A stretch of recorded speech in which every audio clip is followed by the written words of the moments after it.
नाज़रीन, परवाज़ डिस्कशन में आपका बहुत इस्तकबाल करते हैं। मैं हूं हिना ज़ुबैर। नाज़रीन, पिछले कई अरसे से हम देख रहे हैं कि किस तरह से एहतजाज और ख़ास तौर से ख़वातीन के एहतजाज ने मुल्क की सियासत की तस्वीर बदल कर रख दी है। काफ़ी मुनज़्ज़म तरीके से ख़वातीन का ये एहतजाज जारी है और तकरीबन मुल्क के हर हिस्से में ये एहतजाज किया जा रहा है। आज हम बात करेंगे अपने कुछ ख़ास मेहमानों से कि आखिर जो ये एहतजाज है इसने किस तरह से मुल्क की पूरी सियासत की तस्वीर बदल कर रख दी है। क्या वो अवामिल हैं जो कि इस तरह के जो एहतजाज हो रहे हैं जिसमें ख़वातीन सबसे आगे नज़र आ रही हैं, क्या ख़ास वजूहात हैं? इन्हीं तमाम बातों पर बातचीत के लिए हमारे साथ मौजूद रहेंगी लखनऊ स्टूडियो में हमारी कुछ खास मेहमान। चलिए उनसे आपका तारुफ करवा देते हैं। हमारे साथ मौजूद हैं हमारी खास मेहमान ताहिरा हसन साहिबा, समाजी कारकुन हैं और इनसे लगातार हम बात भी करते रहे हैं इन तमाम मौज़ूआत को लेकर और ख़ास तौर से ख़वातीन के एहतजाज पर आज भी हम इनसे बातचीत करेंगे। हमारे साथ मौजूद हैं सुमैया राना साहिबा, बहुत ही ख़ास मेहमान, समाजी कारकुन है और सबसे अहम बात यह कि हालिया एहतजाज में सुमैया का चेहरा जो है वो काफ़ी जाना पहचाना चेहरा माना जा रहा है। दोनों मेहमानों का बहुत बहुत इस्तकबाल करना चाहेंगे और ताहिरा साहिबा, सबसे पहले आपसे ही शुरुआत करना चाहेंगे। एक एहतजाज जो कि शुरू हुआ था, कुछ ख़ास ख़वातीन ने उसको शुरू किया था, वो पूरे मुल्क में अपनी पहचान बना चुका है। गांव, कस्बों, शहरों में हर जगह इस एहतजाज की मिसाल दी जा रही है। हम आपसे जानना चाहेंगे कि क्या वाकई आपको ऐसा लगता है कि ख़वातीन के एहतजाज ने इस वक्त की सियासत की तस्वीर बदल कर रख दी है? बिल्कुल बदल के रख दी है। आधी जमीन है और आप देखिए, चाहे वो फ्रीडम मूवमेंट हो या 1857 का मूवमेंट हो, कोई मूवमेंट ऐसा नहीं था जो मुकम्मल और कंप्लीट और सक्सेसफुल हुआ हो, कामयाब हुआ हो बिना औरतों के, बिना हमारी औरतों के उसमें झंडा लेने के। यहाँ भी औरतों ने लिया है और सबसे बड़ी बात है कि कुछ लोग तरह तरह से उस पर आवाजें भी उठाते रहे कि बच्चे गए थे, शायद वो भूल गए कि रानी लक्ष्मीबाई अपने बच्चे को पीठ पर बांध के गई थी और तलवार को हाथ में लेके उन्होंने जो लड़ाई बुलंदी से लड़ी थी। तो इतिहास को पढ़ना भूल गए हैं, इतिहास कहानी की तरह चाहते हैं बदल दें, लेकिन ये इतिहास के पन्नों में दर्ज चीजें जो हैं वो बदली नहीं जा सकती। ख्वातीन जो है वो जो बैठी हैं इस वक्त, वो डेमोक्रेटिक तरीके से बैठी है और मैं कहूँगा उसमें सभी जात धर्म की है। आप शाहीन बाग की खूबसूरती देखिए, सिख महिलाएं भी हैं, वो भी वहां मौजूद हैं, हमारी हिंदू बहनें भी हैं, सारी औरतें हैं जिनको लगता है कि हमारे संविधान आर्टिकल 14 जो है उसको वायलेट किया जा रहा है। जो भी अंबेडकर के बनाए हुए संविधान पे यकीन करती हैं वो तमाम ख्वातीन वहां पर मौजूद हैं और अपनी बात को मजबूती से कह रही हैं कि भाई आप देखिए, CAA कोई खिलाफ नहीं है कि आप जो लोग प्रताड़ित हैं, जिन पे एट्रोसिटीज हो रही है, उनको आप न दीजिए, क्योंकि आप 1893 शिकागो में विवेकानंद खड़े होकर कह रहे हैं कि मैं गर्व करता हूं कि मैं उस भारत का नागरिक हूं जहां पे किसी पे एट्रोसिटीज होती है तो हम उसको शेल्टर देते हैं। हम शेल्टर देते आ रहे हैं, अदनान सानी को दिया है, हमने तस्लीमा नसरीन को दिया। फिर ऐसी क्या जरूरत आन पड़ी कि जो हमारा सेकुलर फैब्रिक है, जो हमारा संविधान है, जो सभी धर्म सभी से ऊपर है, जो सबसे बड़ा लोकतंत्र है, जो उस संविधान से चलता है, वहां ये कहने की जरूरत पड़ी फलाना फलाना फलाना प्रताड़ित होगा तो हम इसको रख लेंगे नॉट मुस्लिम। देखिए, ये बात संविधान की है, ये बात उन शहीदों के खून की बका की है जिन्होंने मजबूती से लड़ाई लड़ी है, देश को आजाद किया है, जो जेलों में रहे हैं, जो जेल में रहे नहीं उन्हें क्या पता, जिन्होंने अपनी जवानियां दे दी हैं जेलों में, उन्हें पता है कि देश को कैसे ब्रिटिशर से हेड ऑन लेके कैसे इस देश को आजाद किया गया, खूबसूरत मुल्क बनाया गया जहां सभी धर्म जात के लोगों को बराबर की हिस्सेदारी दी गई। मैं एक बात और कहूंगी, 1949 में कांग्रेस थी, जयपुर में मीटिंग थी, उसमें वल्लभ भाई पटेल जिनको ये अपना कहते हैं वो खड़े हुए और उन्होंने कहा कि हमारा ये पूरा एम है, हम डेडिकेटेड हैं कि भारत को एक सेकुलर मुल्क बनाएंगे। तो क्या मतलब है सेकुलर मुल्क बनाएंगे? कि सब धर्मों को लेके चलेंगे, सब धर्म को बराबर है, हर एक यहाँ का सिटीजन है। वो जो औरतें बैठी हैं वो इसी देश की नागरिक हैं जी। ये इलेक्टेड गवर्नमेंट क्यों नहीं एक कमेटी बना के उनके पास जा रही है? सवाल तो ये है नहीं ना। जी बिल्कुल, और इसी बात को अपने आगे बढ़ाएंगे। के पास सुमैया राणा भी जाड़े में बैठे हैं। सुमैया, आपसे जानना चाहेंगे, जिस तरह से लगातार हम देख रहे हैं कि बहुत सारे जो तहरीक शुरू हुई, बहुत सारे मूवमेंट शुरू हुए, उनमें कहीं ना कहीं औरतों ने ही कमान संभाली है। चाहे हम नर्मदा बचाओ तहरीक की बात कर लें, चिपको मूवमेंट की बात कर लें, या फिर भोपाल गैस ट्रेजेडी को ही अगर हम देखें, तो कहीं ना कहीं इन तमाम चीज़ों में ख़वातीन सबसे आगे निकलकर कमान संभालती रही हैं। और अभी जो हालिया हम देख रहे हैं एहतजाज, चाहे शाहीन बाग की बात कर लें, लखनऊ के घंटाघर की बात कर लें, या फिर जो छोटे छोटे शहर हैं वहाँ भी ख़वातीन घरों से निकली हैं और बहुत ही मुनज़्ज़म तरीके के साथ उन्होंने एहतजाज की कमान संभाली है।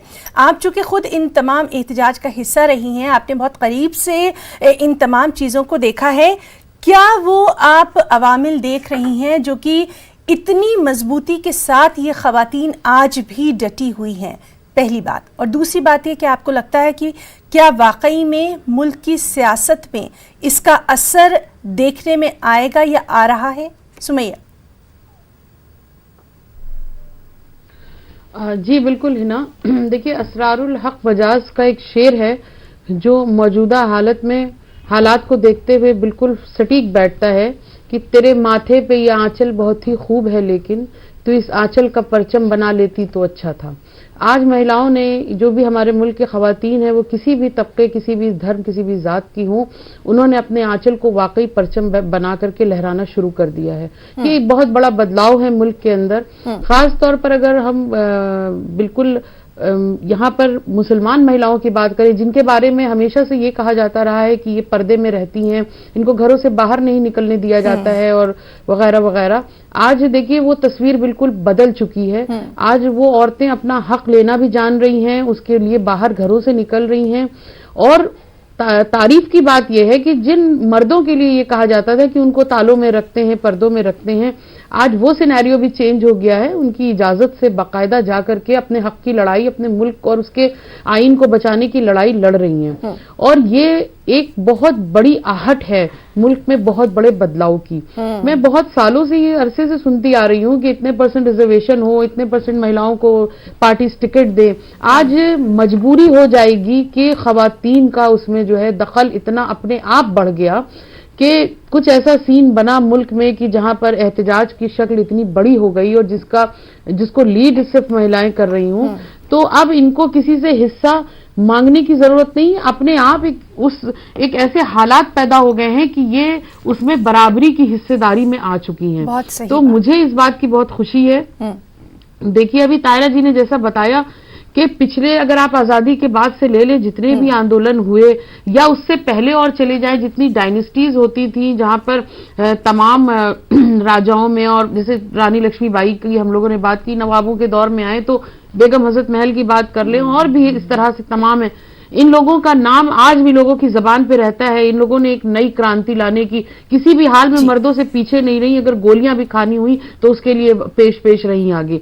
तो ये वाकई हिंदुस्तान की जो इस वक्त मौजूदा सरकार है उसको ये सोच लेना चाहिए, या जिन लोगों की भी सोच ये है कि महिलाएं किसी हाल में किसी वजह से उनसे पीछे हैं, तो उन्होंने ये साबित कर दिया है कि उन्होंने अपने घर के दायरे को बढ़ा करके पूरे मुल्क को अपना घर बना लिया है।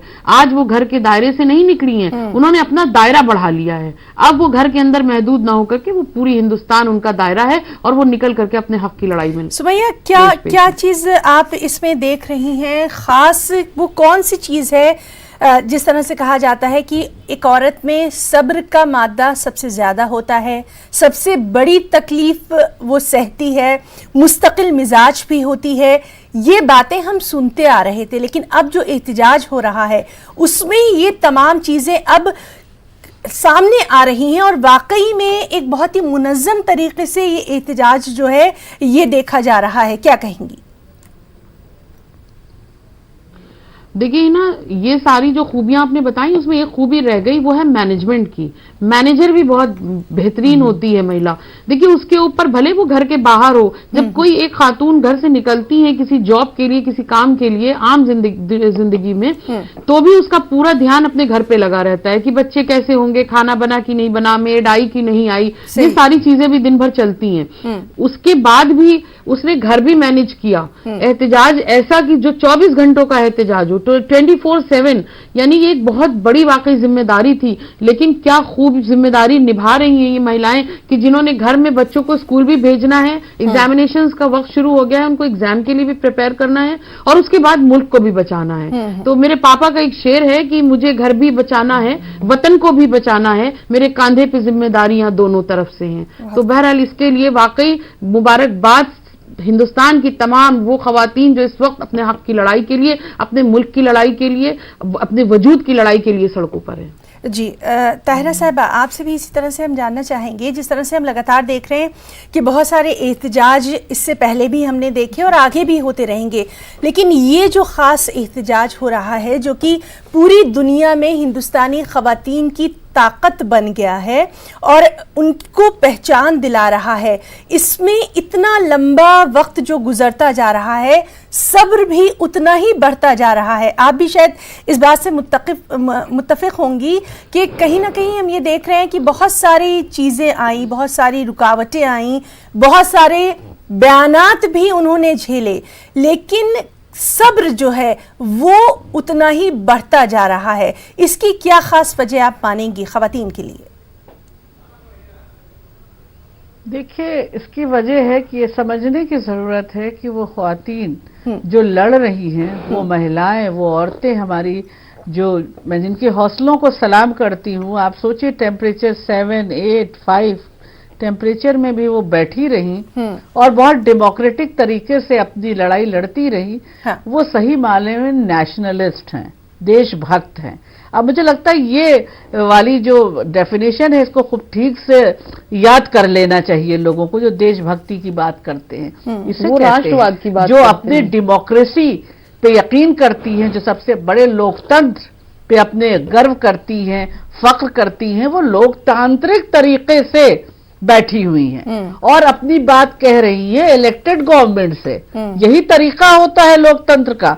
मुझे लगता है कि ये औरतें जो हैं 101% नेशनलिस्ट हैं, जो अपने संविधान की इज्जत करता है, जो देश को बचाना चाहता है, जो संविधान को बचाना चाहता है, जो शहीदों ने जो हमारे देश को अपने खून देके इस देश को आजाद कराया है, उस आजादी को, जिस तरह की आजादी मिली और संविधान बना, उसको बनाए रखना चाहती हैं। तो इनको सलाम करना चाहिए, इनके सब्र को। देखिए, औरत के अंदर सब्र होता है, सब्र भी होता है और उसके अंदर वो ताकत भी होती है कि वो हेड ऑन लेती है। हमको ये नहीं भूलना चाहिए, रानी लक्ष्मीबाई भी थी, अरुणा आसिफ अली भी थी, हमारी सरोजिनी नायडू भी थी, हमारी अभी जैसे आपने कहा नर्मदा बचाओ की हमारी मेधा पाटेकर भी है। सब हम, मतलब ये महिलाएं सब्र भी है, लेकिन गैर इंसाफ के खिलाफ, इनजस्टिस के खिलाफ औरतों में लड़ने का मादा अगर देखना है तो आजादी से, उससे पहले से देखना शुरू कीजिए।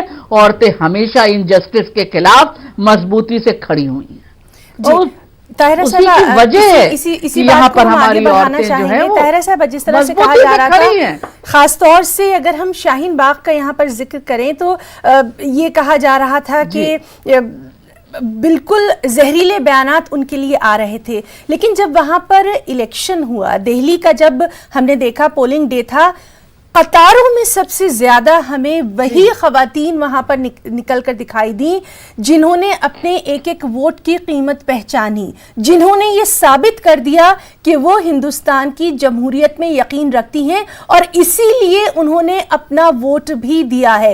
ये एक बहुत अच्छी बात निकल कर सामने आई। ताहिरा साहिबा, नहीं, बिल्कुल। देखिए, मैंने कहा ना कि वो औरतें हैं जो वहां मौजूद हैं, जो अपने डेमोक्रेसी पे यकीन करती हैं, फख्र करती हैं, अपने कॉन्स्टिट्यूशन पे यकीन करती हैं। इतनी इस तरह के बयानों को उन्होंने जिस तरह से रिजेक्ट किया, मैं कहती हूँ नफरत को उन्होंने प्यार से बिल्कुल उसको शिकस्त दे दिया। आप देखिए दिल्ली की जो विक्ट्री है वो इस बात को दिखा रही है कि नफरत की हार हुई है, यहां जीत हुई है प्यार की, और सिर्फ प्यार की। और जो हमारा गंगा जमनी फैब्रिक है, जो हमारा पूरा संवैधानिक जो ढांचा है, उसकी जीत हुई है। संविधान की जीत है, ये भारत की जीत है, ये हिंदुस्तान की जीत है, ये शाहीन बाग में और जगह जगह बैठी हुई उन महिलाओं की जीत है जो पूरी तरीके से लड़ रही हैं संविधान के लिए, उनकी जीत है। गोली मारो की जीत नहीं है, क्योंकि ये हमारा कल्चर नहीं है, ये हमारी संस्कृति नहीं है कि जहां पे आप गोली मारने की बात करें, जहां पे औरतों को आप तरह तरह के नाम से पुकारें, जहां पे आप उनको 500 रुपए इस तरह की बातें कहें, ये वो कल्चर नहीं है भारत का। तो भारत के कल्चर को जो धूमिल करना चाहते थे, उनकी हार हुई है। जी सुमैया, इसी तरह से आपसे भी हम ये जानना चाह रहे हैं कि बहुत सारे जो एहतजाज हम देख रहे हैं उसमें तहजीब व सखाफत का मिला जुला संगम भी देखने में आ रहा है। अगर लंगर वहाँ पर लगाए जा रहे हैं तो फिर पूजा और हवन भी किया जा रहा है, दुआएं भी मांगी जा रही हैं, और सबसे अहम बात यह है कि अदब का भी सहारा लिया जा रहा है। आप तो माशाल्लाह खुद एक शायरा हैं, जिस तरह से शायरी का भी यहाँ पर सहारा लिया जा रहा है। यानी सिर्फ अब जो एहतजाज है वो सिर्फ एक एहतजाज नहीं है, बल्कि मुल्क की तस्वीर बदलने की एक अलामत बन गया है। सुमैया। बिल्कुल हिना, आप सही फरमा रही हैं। ये देखिए, पहली चीज तो ये सबने अपनी जिम्मेदारी समझी। जो कलम से इसका एहतजाज कर सकता हो वो उसने कलम से किया, जो हाथ पैरों से करता है, जो हवन पूजन से, नमाज रोजे से। देखिए, घंटा घर में नमाज भी होती है सेम टाइम पे, और वहां पे अरदास भी चल रहा है और हवन भी हो रहा है। महिलाएं उपवास भी रख रही हैं जो नॉन मुस्लिम है, और मुस्लिम वहां पे रोजे भी रख रही हैं। तो ये जो कल्चर दिख रहा है, ये जो हिंदुस्तान की जो कॉन्स्टिट्यूशन जो सतून है, चारों हिंदू मुस्लिम सिख ईसाई, और मैं उसमें एक इजाफा और दलित का करूंगी, ये सब मिल करके मुल्क को बचाने के लिए निकले हैं। पहले जिस तरह आजादी के वक्त में देखा जाता था कि हर किसी के ऊपर एक जुनून सा सवार रहता था, सुन रखा है अपने बड़ों से कि सिर्फ अपने मुल्क को किस तरह बचाना है, कैसे वहां पे जो ताकतें थी उनको हटाना है वहां से जो मुल्क को नुकसान पहुंचा रही थी। उसी तरह की अब जो है दिमागों में, जहन में लोगों की एक तस्वीर बनने लगी है कि हम जिस चीज के कैपेबल हैं, हम उस चीज को वहां पे ताउन उसका करें, और वहां पर जाकर के बैठ करके शाना बशाना महिलाओं को हिम्मत दें। और शायरी तो देखिए शुरू से ही बहुत अहम रोल निभाती आई है, आजादी के वक्त में भी, उसके बाद भी देखिए जिस तरह से देश के लिए गाने बनते हैं, वो हमारी सरहदों पर मौजूद सैनिकों को कितना हौसला देते हैं। आज उसी किस्म की शायरी होती है, लोग आते हैं, बैठते हैं और ऐसे ऐसे गजलें और नज़में सुनाते हैं जिसमें और मजीद जोश बढ़ता है कि नहीं, ये मुल्क हमारा है। इसको बड़ी मेहनत से, वो ख्वाब जो बाबा भीमराव अंबेडकर ने देखा था, जो नेहरू और गांधी का ख्वाब था, जो बेगम हजरत महल का ख्वाब था, ये सारी चीजों को हम कैसे बचाएंगे, कैसे समेटेंगे। तो बहरहाल ये बहुत खुशी की बात है, और ये काबिल गौर बात भी है कि सिर्फ वहां पे बच्चे महिलाएं नहीं, इतनी छोटी छोटे बच्चे हैं जो हर वक्त इनकलाब जिंदाबाद में साथ में आवाज निकालते हैं, और इतना अच्छा लगता है देख करके कि लगता है कि वाकई कि ये नजारा जिसका देख करके आंखों में कभी कभी आंसू भी आ जाते हैं कि किस तरह मुल्क से मोहब्बत है। तो ये बहुत अच्छी अलामत भी है, और कोई भी आंदोलन सुमैया, तो क्या आपको ये लगता है कि वाकई में ये जो एहतजाज इस तरह से हो रहा है, इतने मुनज़्ज़म तरीके से, इतने सब्र तहम्मुल के साथ, क्या वो इस मुल्क की सियासत को किसी हद तक मुतासिर कर चुका है, कर रहा है, या करेगा? सुमैया। बिल्कुल हिना, जिस तरह का पूरे हिंदुस्तान में, मुल्क में उबाल सा आ रखा है, वो उबाल अपने मुल्क को बचाने के लिए है। तो वाकई में इसका बहुत बड़ा असर होने वाला है। अभी भी असर है, अभी भी मौजूदा सरकार जद में है इसकी, लेकिन इससे अभी और बड़ा इसका जो है वो चेहरा सामने आने वाला है, क्योंकि अभी भी बहुत से लोग ऐसे हैं जो अपने घरों में हैं, वो अभी भी निकलेंगे। अभी हमारे और दलित भाई दलित बहनों का अभी यहाँ पर बड़ा रोल अदा होना बाकी है। मैं उम्मीद करती हूँ कि वो सब घर से निकल कर आएंगे और 100% सरकार जो है उसको बैकफुट पे जाना पड़ेगा। सिर्फ सरकार नहीं, हर वो फिरका परस्त ताकतें जो आपस में लड़वाने की कोशिशें करती आई हैं, हिंदू मुसलमानों को, सिख ईसाई दलितों को, वो अपने अपने पैर वापस समेटेंगी और देश में एक प्रेम की लहर वापस और एकता की लहर वापस आ जाएगी। जी, तो बहुत खूबसूरत अंदाज में आप अपनी बात कह रही हैं। ऐसे ही ताहिरा हसन साहब, आपसे भी जानना चाहेंगे, जिस तरह से लगातार हम देख रहे हैं कि एक औरत काम को बहुत मुनज़्ज़म तरीके से करती है, बच्चों की पढ़ाई लिखाई से लेकर शादी ब्याह तक वो बहुत ही करीने से संभालती है। बिल्कुल यही कुछ हम इन एहतजाज में भी देख रहे हैं। घर भी संभाल रही है, बाहर की चीज़ों को भी वो खुद झेल रही है, मौसम की सख्तियां भी झेल रही है, जहरीले बयानात भी झेल रही है और डटी हुई भी है। जी बिल्कुल, देखिए मैं यही कहना चाहती हूँ कि ये हमारी जो औरतें हैं जो इस वक्त एहतजाज कर रही हैं, एक अहम इशू पे कर रही हैं एहतजाज। और सबसे बड़ी बात है कि जो संविधान, इसको हम बार बार कहते हैं कि सबसे बड़ा लोकतंत्र संविधान पे चलता है। अगर संविधान को वॉयलेट कर दिया जाएगा तो ये हमारे लोकतंत्र को कहाँ ले जाएगा, जिस पे हम फख्र करते हैं कि हम दुनिया का सबसे बड़ा लोकतंत्र है। तो ये जो हमारी ख्वातीन है, ये हमारी महिलाएं हैं, ये वहां पर इस मजबूती के साथ बैठी है। उन्होंने दिखा दिया, मुझे लगता है कि दिखा दिया। जो बार बार कह रहे हैं कि मुस्लिम औरतें जा रही हैं वहां पे स्कार्फ और बुर्का पोश ज्यादा जा रही हैं, तो भाई पहले शिकायत थी आपको कि नहीं निकलती हैं। आज आपने देखा कि उनके अंदर अपने देश के लिए कितना प्यार है, आपने देखा कि वो अपने संविधान से कितना प्यार करती हैं। आज आपको एहसास हुआ कि हाँ वो बाहर निकली और उनके बाहर निकलने से एक नया नैरेटिव सेट हुआ है ना। वो नैरेटिव ये सेट हुआ कि अब ये सब नहीं चलेगा भैया, अब चलेगा काम। अब सरकारें जब काम करेंगी अपनी जनता को देंगी जो हमारा संविधान कहता है, जो लोकतंत्र की मांग है कि सबको पहुंचे, फंडामेंटल राइट सबको पहुंचे, हेल्थ सर्विसेज, एजुकेशन सर्विसेज सबको पहुंचे, वो नैरेटिव तो सेट किया है। इसमें कोई शक शुबे की बात नहीं है कि वो नैरेटिव सेट हुआ है। इसलिए मैं फिर से इनको सलाम करती हूँ कि इन्होंने एक नैरेटिव फिर से सेट कर दिया जो हमारे लोकतंत्र को मजबूत करेगा, जो हमारे संविधान को मजबूत करेगा। और जो लोग वॉयलेट करने की कोशिश कर रहे थे उनको कई कदम पीछे आना पड़ेगा। उन्हें समझना पड़ेगा कि जनता अब इसको पसंद नहीं कर रही है। जनता जो है अब उसको चाहिए आप काम क्या डिलीवर करते हैं, ये चाहिए। ये सब जो आप कम्युनलिज्म से नहीं काम चलेगा, ये एक दूसरे को भड़काने से काम नहीं चलेगा। माने या ना माने, हेट की शिकस्त होगी, उसको डिफीट दी जाएगी। सिर्फ प्यार जो है वो देश में नए तरीके से, नए रंग में, नए रूप में फैलेगा। और एक मैं फिर कहूंगी कि ये खूबसूरत नैरेटिव जो सेट हुआ है वो ये नैरेटिव है कि काम करिएगा। संविधान कहता है सब तक फंडामेंटल राइट पहुंचे, आपको वो सब फंडामेंटल राइट्स पहुंचाने हैं, उसमें आप डिस्क्रिमिनेशन नहीं कर सकते। ताहिरा साहब, क्या आपको लगता है मुल्क की सियासत जो है वो बदलेगी? क्या कहती हैं? बिल्कुल बदलेगी है ना, बिल्कुल बदलेगी। और इसकी खलबली है क्योंकि ये चीज बदलेगी।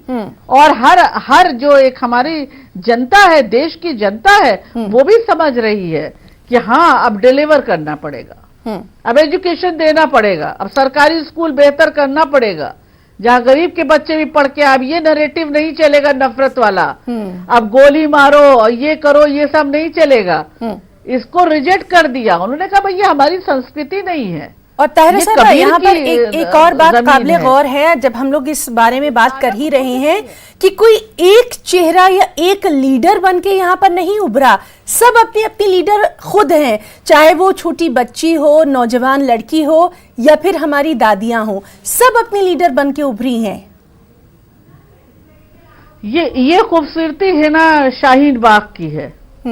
ये खूबसूरती शाहीन बाग की है। मैं बहुत साफगोई से कहूंगी कि जब रिजल्ट भी आया 11 तारीख को, तो देखिए सब पट्टी काली बांध के चुप थे। उन्होंने बताया कि हम कोई पॉलिटिकल वो नहीं है टूल कि तुम पार्टी इस पार्टी के हो या उस पार्टी के हो, नहीं, हम तो देश, संविधान और लोकतंत्र की बात करने वाले लोग हैं और हम लोकतंत्र की बका के लिए, संविधान की बका के लिए खड़े हैं। और ये मुझे लगता है शाहीन बाग की सबसे बड़ी खूबसूरती है कि उन्होंने अपने इस पूरे उसको किसी भी पॉलिटिकल पार्टी को उसका एक्सेस नहीं लेने दिया है। ये आम इंसान, आम आदमियों की, देश के लोगों की पुकार और मांग के साथ चलता हुआ ये धरना है और ये एहतजाज है। जी सुमैया, इसी बात को हम आपसे भी आगे बढ़ाना चाहेंगे।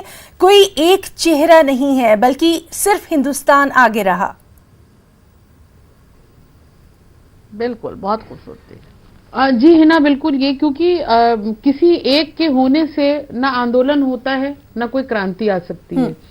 यहाँ पर सबकी बराबर की हिस्सेदारी रही है, हर किसी ने अपनी जिम्मेदारी समझी, किसी ने किसी को घर से निकलने के लिए जबरदस्ती नहीं की, कोई बसेस नहीं लगाई गई जैसे रैलियों में होती थी कि कुछ ऐसा हो रहा हो। सब ने जिसने अपनी जिम्मेदारी समझी कि उसको इस काले कानून से निजात दिलाने के लिए अपना कदम बाहर निकालना है, वो खुद से आई, ये उनका अपना फैसला था। तो जब हम अपने आप से बाहर निकल करके जा रहे हैं तो इसका मतलब ये कि हम भी लीडर हैं, आप भी लीडर हैं, आप भी लीडर हैं। यहाँ पर कोई कायद नहीं है, किसी किस्म की किसी की क़यादत में कुछ नहीं हो रहा है। बस ये है कि जो कुछ लोग ऐसे जिम्मेदार हैं जिनको थोड़ा बहुत इस लाइन में एक्सपीरियंस है कि कैसे भीड़ को मैनेज किया जाता है या कैसे मीडिया से आप रिएक्ट करेंगे, इस तरह, ये सारी चीजों के लिए कुछ ऐसे चेहरे जरूर सामने आए हैं कि जो इन सब चीजों को मैनेज करें। और सुमैया, जब आप हमारे साथ मौजूद हैं और इन तमाम चीजों को काफी करीब से भी आपने देखा है, तो हम ये चाहेंगे कि चंद अशार के साथ जरूर आप हमारे इस प्रोग्राम में हमारे जो नाजरीन हैं उनको महसूस करें, कुछ भी आपकी तरफ से। सुमैया जी बिल्कुल, अभी कुछ दिन पहले जामिया का जब मंजर सामने आया था तो उस पर मैंने कुछ लाइनें कही थी, तो वो मैं अर्ज कर देती हूँ, आपके सामने हाजिर करती हूँ कि कौन कहता है मोहब्बत नहीं होने वाली, कौन कहता है मोहब्बत नहीं होने वाली, मेरी जान अब ये हिमाकत नहीं होने वाली। और हम पे खंजर भी चलाए हमें मुजरिम भी किया, हम पे खंजर भी चलाए हमें मुजरिम भी किया, इससे बढ़कर के कयामत नहीं होने वाली। जी, तो नाज़रीन, लगातार हम बात कर रहे हैं कि ख़वातीन जो हैं किस तरह से एहतजाज की बदलती तस्वीर बनकर उभरी हैं और साथ ही साथ सियासत में उनका हम कितना इसका असर जो है वो देख रहे हैं या आगे हम देखेंगे। इन तमाम चीज़ों को लेकर लगातार हम बात कर रहे हैं। ताहिरा हसन साहिबा, आखिर में कुछ कहना चाहेंगी? नहीं, बिल्कुल, मैं यही कहना चाहूँगी कि जो हमारी बहनें बैठी हैं शाहीन बाग में और तमाम शाहीन बाग जो हैं, उन्होंने ये साबित कर दिया है कि हाँ, मुसलमान बहनें भी जो हैं और बहनों के साथ शाना बशाना बाहर आकर अपने लोकतंत्र, अपने संविधान की बका की बात कर रही हैं और सबसे बड़ी बात कि नफरत को शिकस्त दे रही हैं और देश में एक नया नैरेटिव सेट कर रही हैं कि अब सिर्फ ऐसी जबान बोलने से कि जो दूरियां पैदा करे वो नहीं चलेगा। अब आपको डिलीवर करना पड़ेगा, अब आपको काम करना पड़ेगा। फंडामेंटल राइट्स के बारे में लोग जान रहे हैं और सबसे बड़ी बात, सबसे ज्यादा संविधान अब पढ़ा जा रहा है, सबसे ज्यादा संविधान की किताबें बिक रही हैं, लोग पढ़ रहे हैं संविधान, अपने संविधान को समझ रहे हैं। इसके लिए तो कम से कम इन बहनों को एक बार फिर सलाम कि आपने लोगों के अंदर अपने संविधान, जिस पे हम अपने दोनों खास मेहमानों को भी सलाम करना चाहेंगे उतना कीमती वक्त देने के लिए, हमारे इस प्रोग्राम का हिस्सा बनने के लिए। तो नाज़रीन, आज की परवाज़ डिस्कशन में फिलहाल इतना ही। इजाजत दीजिए, आदाब।